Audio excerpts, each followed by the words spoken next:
Hello everyone, this is Teddy Bear Speaks, where we discuss without any fuss. I am your most handsome and charismatic host for today's program, J. Car Manfred Tero, or you can call me Jake Tero for short. Now, cue the intro.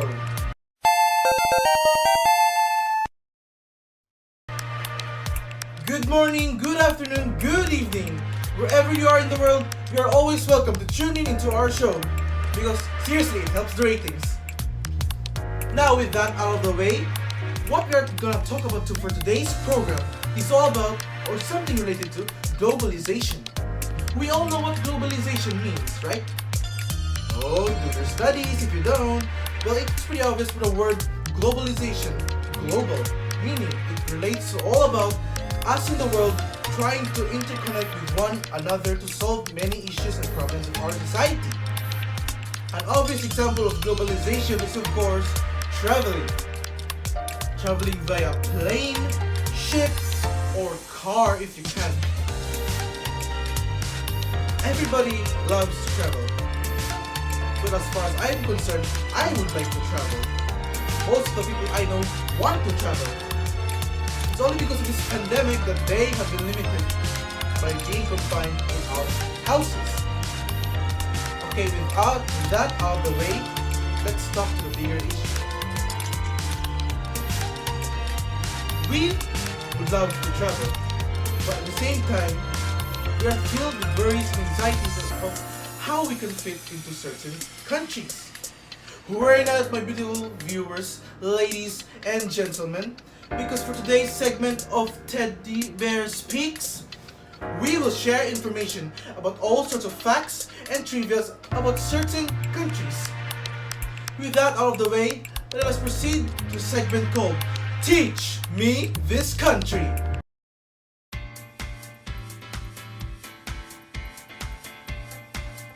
Before we begin this segment, we must select our country. In selecting the country, I will go into my laptop and choose or create a randomizer of the hundreds of countries around the world, and whatever it picks will be today's country of choice. So, I just type here, and what we have here is the country of the land of the sunrise, land of the east, Japan, or as the natives would call it, Nippon. So, we're gonna talk about Japan for today. Probably one of the most, in my opinion, overrated countries around the world. Especially since because of anime, J-pop, or any of those media the Japanese is made. Everybody loves anime, or many people love anime. Especially because of the pandemic, it surely became even more popular than ever, but before it just become more mainstream. Moving on. Besides all the anime and media, Japan has rich culture. People really believe also that fact. It's a fact. That is why Japan is probably one of the most top picked destinations for everybody. Like, you can always see people, oh, I wanna go to Japan so much. Cherry blossoms, anime, those temples, the architecture is so good. Well, I certainly agree. Japan looks beautiful. It has this feeling of aesthetic. It's like just seeing documentaries, pictures about it makes you feel with awe and wonder. Now, moving on. To learn more about Japan, we have invited 5 special guests that will inform us on the rich culture of Japan, its customs and traditions, so that we can know how to better fit in when the time comes that we arrive in our desired destination. Because I too want to learn. Because I would love to go to Japan myself. I haven't been there yet as well. For financial reasons. And that is why I'm doing this talk show so that I can gain more money. Okay, without further ado, let's welcome our 5 guests. Give them a round of applause, please.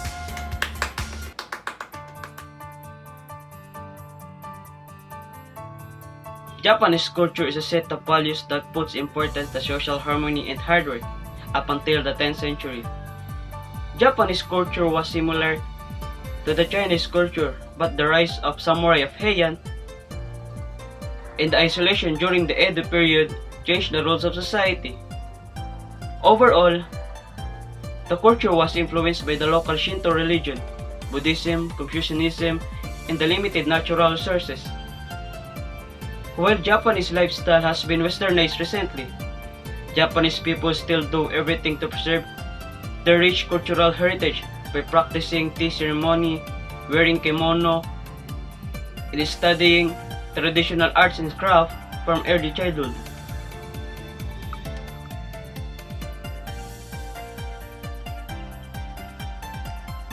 Since harmony is very important in Japan, there are many customs, traditions, and etiquette rules to create social bonding between people.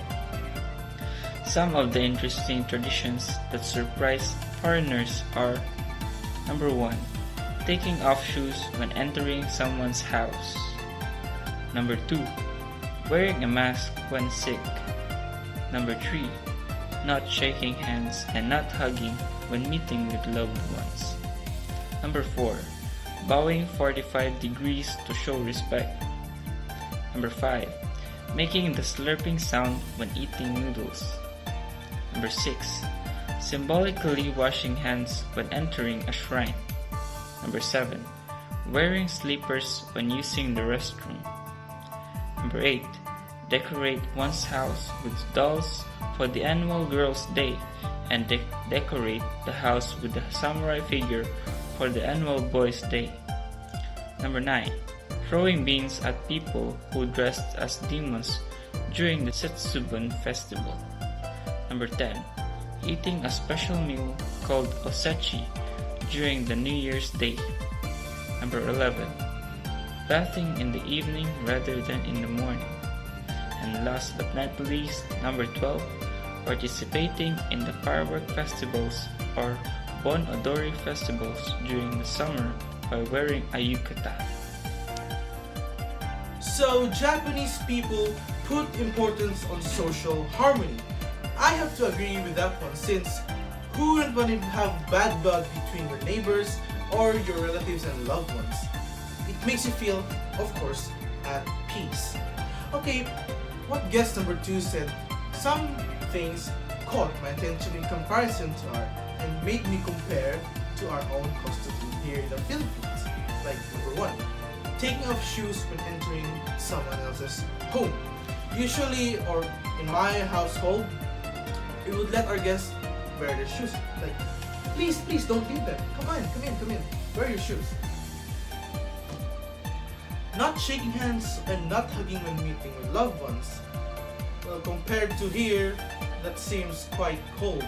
Because when we meet relatives, especially those people who we get along with, we are usually like, "Hey, welcome back!" Or we hug them, give them high fives, pat them in the back. You get the gist of it, especially in family reunions or reunions with your classmates, college classmates, high school classmates. We are more intimate with one another. Tayong mga Pilipino ay mapagmahal, as they would say it in Tagalog. Making the slurping sounds when eating noodles, I would consider that bad manners. Like, when somebody slurps their food beside me, I would feel annoyed and a bit disgusted, I suppose. Like, hearing the sounds of would certainly make you lose your appetite, right? But it is what it is, and we have to respect their customs. And that is what we are talking about today, for us to adjust. Now, thank you for guest 1 and guest 2. Now we will proceed to guest number 3. These people always display modesty and humility. People often bow to convey the message, "I am not above you, I respect you." Bowing longer with a higher degree of angle means respect. Also in Japan, people are obsessed with hygiene. They take off their shoes when entering someone's house and take a bath almost every day. Many foreigners are surprised that there are no trash cans in public areas, but everywhere are still clean. Japanese people believe individuals are less important than the groups. Therefore, everyone strictly follows the rule of etiquette. Some of the common etiquette social faux pas foreigners makes in Japan are: number 1, Speaking on the phone while riding a train. Number 2. Not returning a personal favor by gifting a box of sweets. Number 3. Eating something while walking or eating something on the train. Number 4. Taking or giving something by only using one hand. Number 5. Showing up for a meeting just in time. People are supposed to come to meetings 5 to 10 minutes earlier, not at the exact beginning of the time. Number 6. Passing food to someone by using chopsticks. This is act of reminder of funeral. Number 7. Not taking shoes off when entering someone's house. Number 8. Writing someone's name in red ink. Number 9. Giving white or yellow chrysanthemum flowers to someone is sick. This act is a reminding of funerals. Number 10. Not showering before entering a hot spring. The Japanese people give more importance to the collective rather than the individual.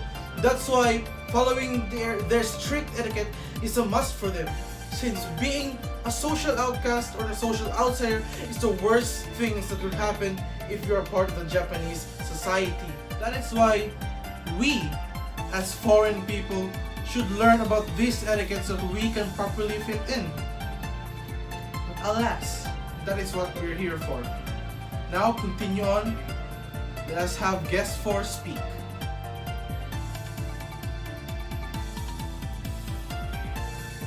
Values in Japanese culture.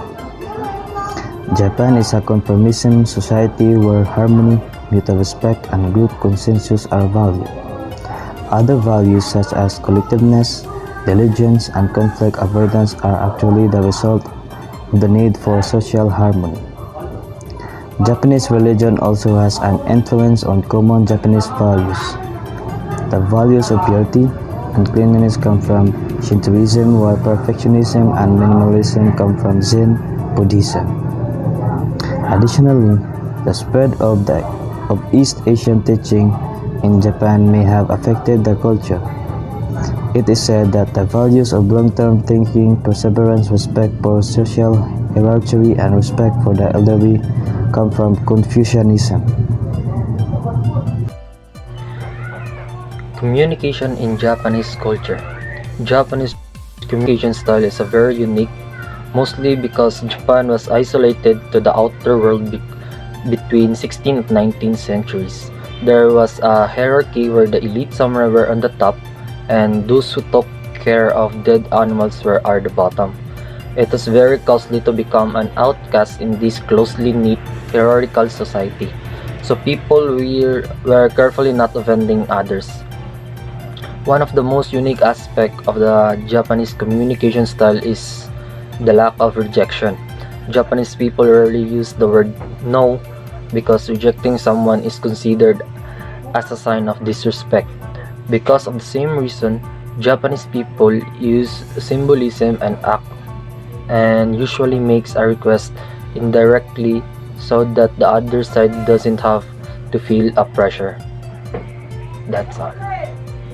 Thank you, guest number 4 and guest number 5, for giving us insight on how the Japanese people think or what their values are. Which, once again, they value the collective more rather than the individual, and other things mentioned. I can find it amusing how the Japanese also do not prefer to say no to other people, because for them it is a sign of disrespect. I find it amusing because it also applies to us Filipinos. When somebody asks us for help, and by some certain circumstances we can't, we'll always feel bad. But some people will always feel that most of us feel bad if we turn down said person, since we want to help. And with that concludes today's segment of Teach Me This Country. Once again, I would like to thank our 5 special guests that went out of their way for us to share some information about the land, the Sunrise Japan, for sharing their customs, traditions, and etiquette. Thank you for coming. We would like to have you again if you have the time. Thank you for having me here. Thank you as well for letting me be here. Thank you for having me here today. Speaking of time, we are already short on it. I believe that this is at the end for today's program. Thank you for tuning in, my beautiful viewers. Once again, I'm your host, Jake Terrell. And this has been Teddy Bear Speaks, the show where we discuss without any fuss.